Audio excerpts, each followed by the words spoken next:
नमस्कार।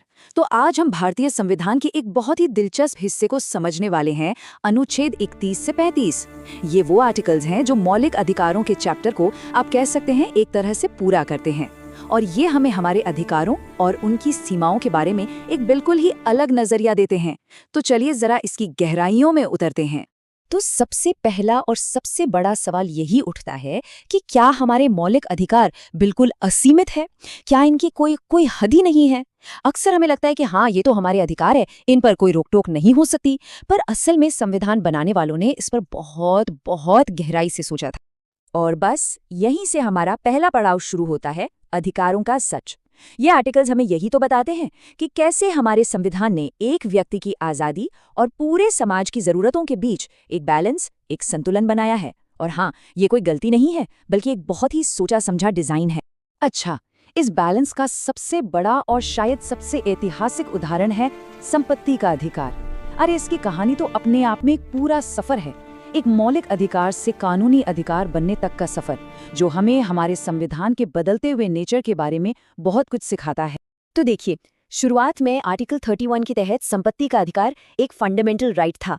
मतलब ये कि सरकार किसी की भी प्रॉपर्टी बिना प्रॉपर मुआवजा दिए ले ही नहीं सकती थी। ये एक बहुत बहुत मजबूत अधिकार माना जाता था उस वक्त। लेकिन फिर वक्त बदला और इस अधिकार का सफर भी बदल गया। साल 1978 में 44वें संविधान संशोधन के जरिए इसे फंडामेंटल राइट्स की लिस्ट से ही हटा दिया गया। आज की तारीख में ये आर्टिकल 300A के तहत एक कानूनी अधिकार है, मौलिक अधिकार नहीं।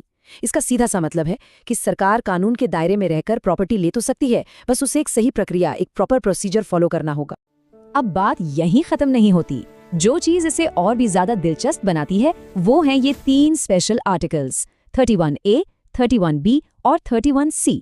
आप इन्हें एक तरह का सुरक्षा कवच समझ सकते हैं। 31A जमींदारी सिस्टम खत्म करने जैसे भूमि सुधार कानूनों को बचाता है, 31B 9वीं अनुसूची में डाले गए कानूनों को प्रोटेक्ट करता है, और 31C सामाजिक और आर्थिक न्याय के लिए बने कानूनों को सुरक्षा देता है। यहाँ पर 9वीं अनुसूची यानी 9th शेड्यूल पर खास ध्यान देना होगा। देखिए, ये एक ऐसी लिस्ट है जिसमें अगर कोई कानून डाल दिया गया तो उसे इस आधार पर कोर्ट में चैलेंज नहीं किया जा सकता कि वो फंडामेंटल राइट्स का उल्लंघन कर रहा है। अब इसका मकसद तो था भूमि सुधार जैसे जरूरी कानूनों को बचाना, पर इसके गलत इस्तेमाल की आशंका को लेकर यह हमेशा से ही एक बड़ा विवाद का मुद्दा रहा है। चलिए अब जरा उन सिचुएशंस पर नजर डालते हैं जहां एक व्यक्ति के अधिकारों से ज्यादा जरूरी देश की सुरक्षा और व्यवस्था को माना जाता है। और यहीं पर एंट्री होती है आर्टिकल 33 और 34 की। आर्टिकल 33 संसद को एक बहुत ही खास पावर देता है। यह संसद को ये अधिकार देता है कि वो देश की सेना, पुलिस या फिर इंटेलिजेंस एजेंसियों में काम करने वाले लोगों के फंडामेंटल राइट्स को सीमित कर सके। और ऐसा क्यों? ताकि इन बहुत ही जरूरी सर्विसेज में अनुशासन और काम करने की एफिशिएंसी बनी रहे। ठीक इसी तरह आर्टिकल 34 तब पिक्चर में आता है जब किसी इलाके में मार्शल लॉ यानी कि सैन्य कानून लगा हो। ये एक बहुत ही असाधारण, एक एक्स्ट्रा ऑर्डिनरी सिचुएशन होती है जब सिविल एडमिनिस्ट्रेशन फेल हो जाता है और व्यवस्था बनाए रखने के लिए सेना को बुलाना पड़ता है। ऐसी हालत में ऑर्डर वापस लाने के लिए आम नागरिकों के मौलिक अधिकारों पर भी रोक लगाई जा सकती है। तो एक सवाल ये भी उठता है कि भाई, इन इतने सेंसिटिव मामलों पर कानून बनाने की फाइनल पावर आखिर किसके पास है? इसका जवाब हमें मिलता है आर्टिकल 35 में, जो शक्तियों के बंटवारे को बिल्कुल क्रिस्टल क्लियर कर देता है। आर्टिकल 35 एकदम साफ साफ कहता है कि कुछ खास फंडामेंटल राइट्स से जुड़े हुए विषयों पर, जैसे कि आर्टिकल 33 और 34, इन पर कानून बनाने की शक्ति सिर्फ और सिर्फ संसद के पास है। राज्य सरकारें इन मामलों में कानून बना ही नहीं सकती।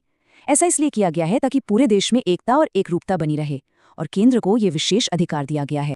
तो इस पूरी चर्चा से हम क्या समझते हैं? हम घूम फिरकर संविधान के उसी मूल विचार पर वापस आते हैं, और वो है संतुलन, यानी कि बैलेंस। सच पूछिए तो यही इन सारे आर्टिकल्स का सार है, इनका निचोड़ है।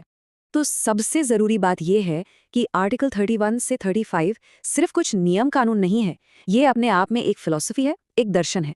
ये हमें दिखाते हैं कि हमारा संविधान कैसे एक तरफ तो व्यक्ति के अधिकारों का पूरा सम्मान करता है, लेकिन साथ ही वो बड़े समाज के हित को भी कभी नजरअंदाज नहीं करता।